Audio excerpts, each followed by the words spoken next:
Kamakailan lamang ay naging laman ng balita at social media ang trahedyang nangyari sa isang submersible na vessel na kung tawagin ay Titan, na siyang nakatakda sanang magtungo at bisitahin ang wreckage ng iconic na barkong Titanic. Pero speaking of Titanic, isa ito sa pinaka-popular na barko sa kasaysayan ng mundo. Aba, sino pa namang hindi nakakaalam sa love storyng pinasikat nito mga tropa?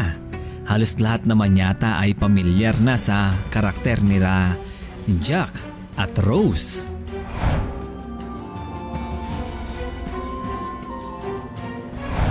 Nabumida sa ginawang movie na Titanic.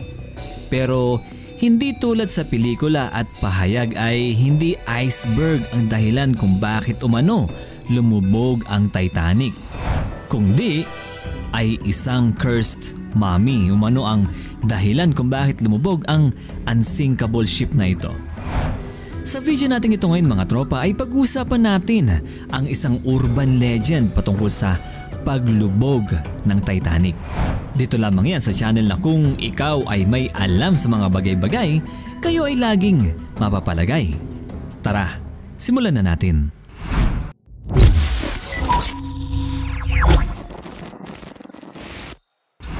April 14, 1912 nang maibalita ang paglubog ng isa sa pinaka makasaysayang barko sa buong mundo, ang Titanic.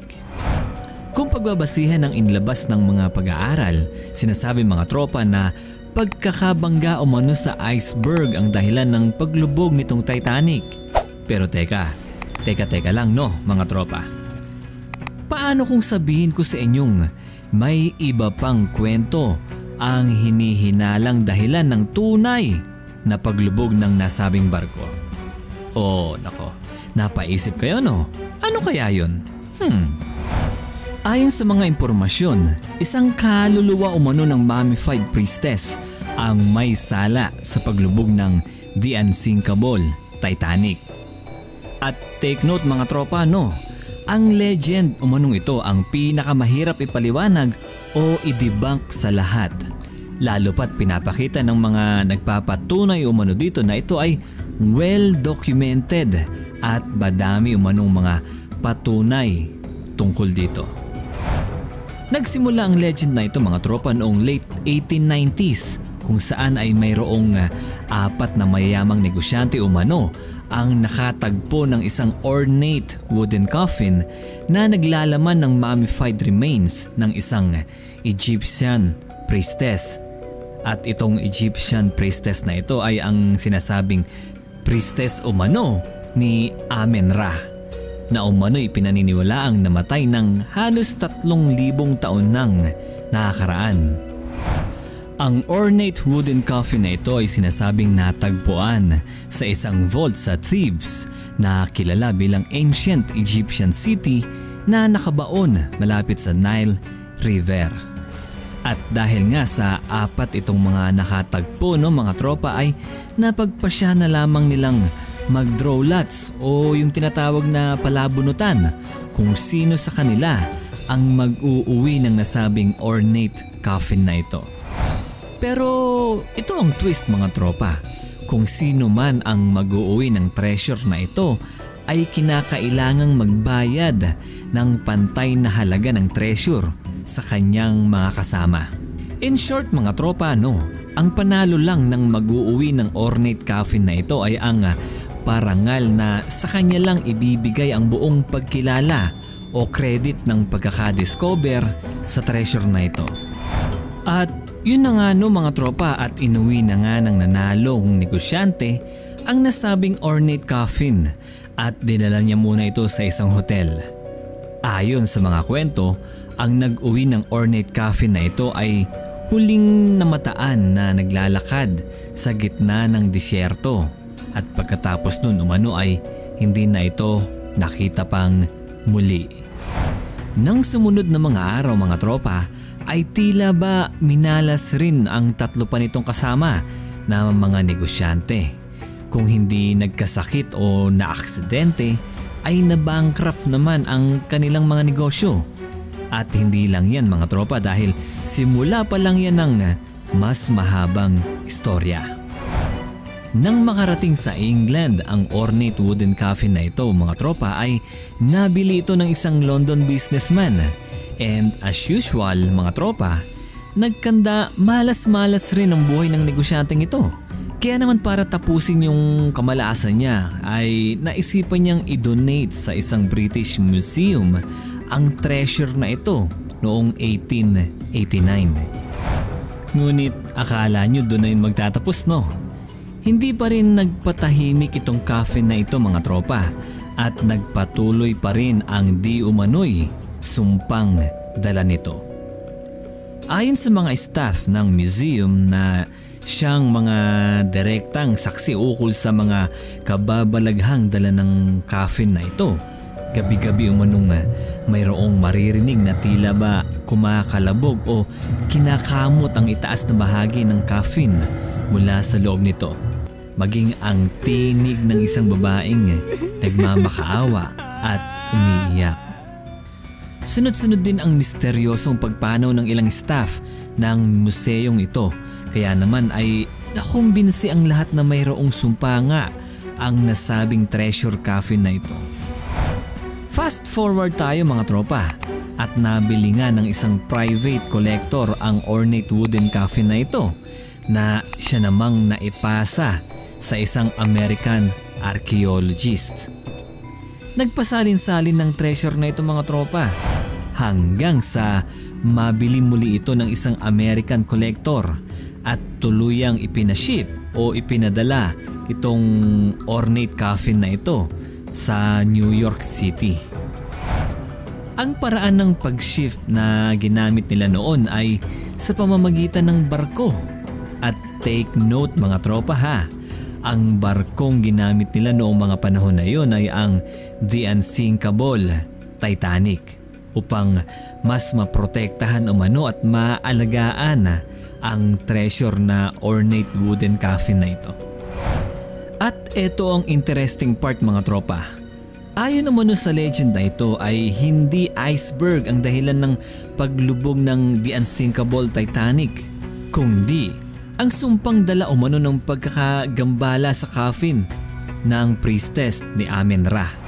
Kung iisipin nyo mga tropa ay bagong gawa lamang ang Titanic noong mga panahon na yon at binansagang nitong The Unsinkable dahil sa mga safety measures ng Titanic at kakayahan nitong pigilan ang pagtuloy ng tubig sa loob kung sakaling mabutas ito.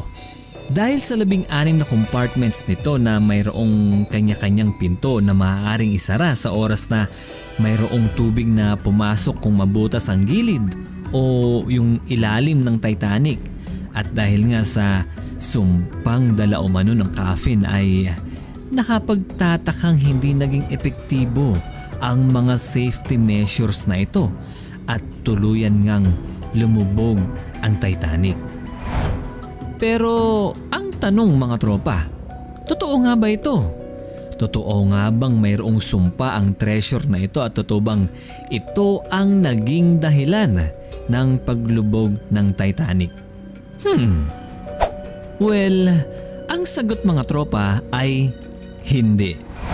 Ayon kay Charles Haas, isang researcher at president ng Titanic International Society na nagkaroon ng access sa cargo list ng Titanic ay wala umanong ni isang coffin ng mami ang nailistang sakayan ng barko.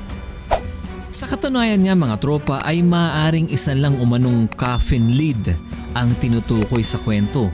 Ngunit who knows diba na maaaring ipinuslit ang coffin na ito upang maisakay sa Titanic dahil sa maaari umanong kulang o hindi sapat na authorization upang mailabas ng bansa ang nasabing coffin. Well, para sa mga curious naman dyan kung paano nga ba nagsimula ang mommy tale na ito ng Titanic, baka ito na ang sagot sa tanong nyo mga tropa. Originally ay imbentong istorya lamang ito umano ni Douglas Murray at William Stead patungkol sa horror encounter sa isang coffin ng mami na dinala sa England at isinet up sa isang drawing room ng kanilang kakilala. Nadagdagan lang ito ng iba pang detalye mga tropa, pero ang pinaka nagpakalat talaga ng legend na ito ay walang iba kundi ang di umano'y mga journalist at media outlets na nilapitan ni Steed at Murray upang ipasensationalize ang kwentong ito. Kaya naman pala. Dagdag factor na rin mga tropa kung bakit kumalat at naging legend ang mommy story na ito ay ang katotohanan na sumakay mismo sa Titanic si William Steed. Ipinakalat umano ni Steed sa mga pasahero ng Titanic ang patungkol sa imbento nilang cursed mommy story hanggang sa makumbinsi ang karamihan na ito ay totoo. At siyang naikalat na din at pinaniniwalaan ng ilang pasaherong nakaligtas sa paglubog ng Titanic.